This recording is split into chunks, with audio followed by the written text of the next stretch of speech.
Hi, I'm Ken Ray. I'm the mayor here in the village of Sleepy Hollow. This is one in a series of presentations I'm doing about what's going on in Village Hall, what the trustees are doing, what I'm doing, and a report on some of the major projects that we have before us. One thing I'd like to lead off with, because we're standing on the site of the former Mallory battery plant right here, is that there is active testing going on to test the properties right around here, and I want to urge everyone, as we have several times before, if you own property somewhere around this lot, please have it tested. Now is the time to do that. One of the areas that I'm pleased to talk about is our village budget. We adopted a new budget. We were able to come in at just under 2% for homeowners. This is the third budget in a row that we've managed to do that. As you'll recall, 3 years ago, we had a budget that was 0% increase, and last year we had one that was around 1.5%. So combined over this cycle of 3 budgets, we've had an under 4% increase. The village government, the board, takes it very, very seriously. We know this continues to be a bad economic time. It's very tough for folks, and we've been working very, very hard and continue to work very hard to make sure that we not only project lower spending rates, but that we actually follow through with that. Proud to say that we finished last year within our budget. We actually added to our fund balance on top of it, so we were very healthy, and we're on track to do the same thing again this year. One of the things that's really going to help us in keeping the line on spending is our new treasurer, Sarah DiGiacomo, who came to us from another river town. She's smart, she's very experienced, got over 10 years experience in village government, and she's been a huge help already. She's already identified ways that we can save money on our existing programs and on spending. So we're looking forward to her continuing to do that, and we're very pleased to have her on board. I'd like to talk about our parks. As anybody who's driving down Beekman Avenue can see, that in front of Morse School along the edge of Beekman, there's a lot of work going on to create a new playground area, a new passive sitting area, and to clean up the whole place. This is our downtown, this is the heart of Sleepy Hollow, and it's really important that it look great, and that's exactly what's going to happen there. We were fortunate in that we were able to raise a grant for $25,000 that is a straight pass-through. It's not village money, it's grant money that went to that park. We were able to do some in-kind services as well, and what we're all going to end up with in the end is, of course, a much better playground area for the kids that go to Morse. So that's our kids and the kids from Terrytown. But we're also going to have a 7-day-a-week new playground, a new sitting area, and a much more attractive downtown. So it's something that's a big positive, not just for the school and the kids that go there and their parents, but also for everybody who lives in the neighborhood right around there. It's a great addition. We also have a new park, well, really not a new park, but a renovation of a long existing park in the Weber Park neighborhood. Douglas Park, which is a hidden gem known to folks who live in Weber Park. It's at the end of New Broadway, perhaps not so known to other folks in the village, but it's a great, heavily wooded, very natural environment. And we are in the process of tearing out the old playground equipment, which frankly really needed to be replaced, and replacing it with something very new for us, and that is something called a natural playground. And it's the idea is that you take playground equipment and meld it into the environment that's there in the park itself. So it takes advantage of the natural elements as well as providing new playground equipment. And we're really looking forward to the completion of that. One of the other things we've been doing in the park, as close observers of our work will note, is changing the rules on the use of the park.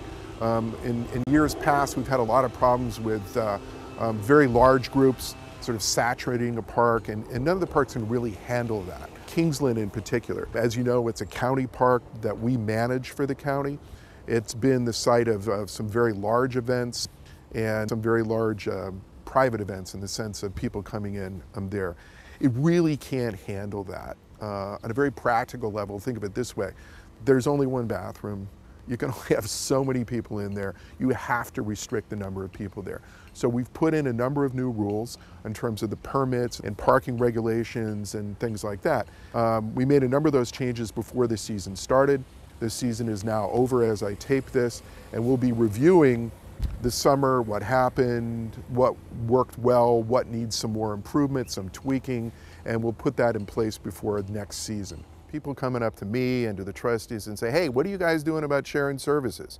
How come we're not combining our DPW or other parts of village government with other people? What are you looking at? How come we have all this duplication of effort all over the place with our villages and the county and so on? It's something that we take very, very seriously. We are nearing the probably 3/4 mark on a study that we've been doing with Terrytown and the school district about seeing how we could possibly combine our parks and recreation departments between all three of us, or maybe just share some services and resources and manpower between all of those. This is a study that's been funded by New York State. We're at the point now where we can actually sit down and really talk seriously about what some of those options might be. Obviously, it's going to have to work for Sleepy Hollow. Terrytown and the school district will be looking at it the same way.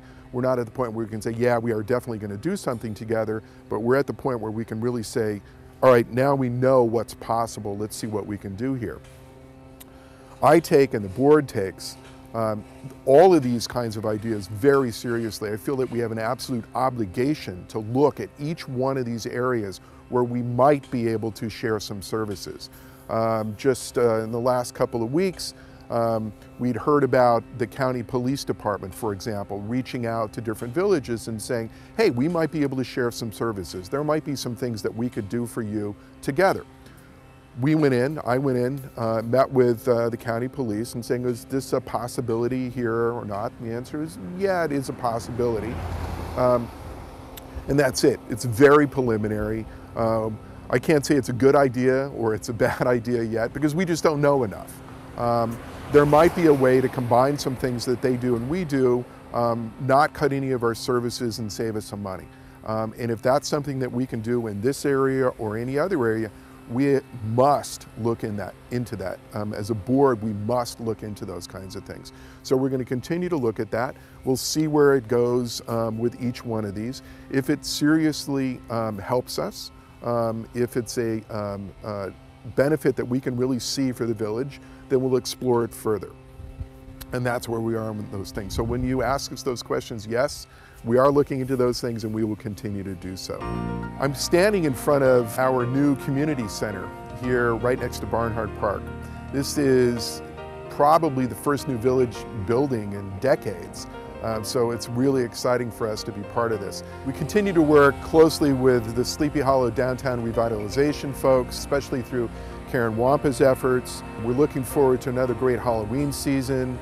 We're going to bring back the street fair, which was a huge success last year. It was just really fun. If you weren't part of it, you should come down again. We're becoming known through some of these activities, the Swim for Life, the Swim from Nyack across the Hudson River, which raises money for cancer research, which is a tremendous benefit. We've run other kinds of athletic events here. Same group that we're working with on the 10K race, the Rivertown Runners, a local runners organization, is working with us on the early stages of trying to sponsor a half marathon that we would be doing next March.